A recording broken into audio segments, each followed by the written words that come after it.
ಜ್ವರಗಳು ಕರ್ಕಶ ತೊಂದರೆ ಆಗುತ್ತಾ ಯಾರಿಗೆ ತೊಂದರೆ ಆಗುತ್ತಲ್ವಾ ಮತ್ತೆ ಯಾಕೆ ಹಾಕಿದ್ಯಾ ಸ್ಕೂಲ್ ಬಸ್ ಅಲ್ವಾ ಅದು ಸರಿ ಒಂದು ಹರೀಶ್ ಬೈ ಮಾಡಿ ನೀನು ಕೆಳಗಿಳಿ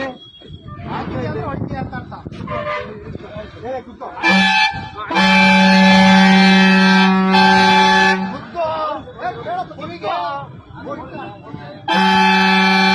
ಕೂತ್ಕೋ ಸುಮ್ಮನೆ ಕೇಳ್ಬೇಕು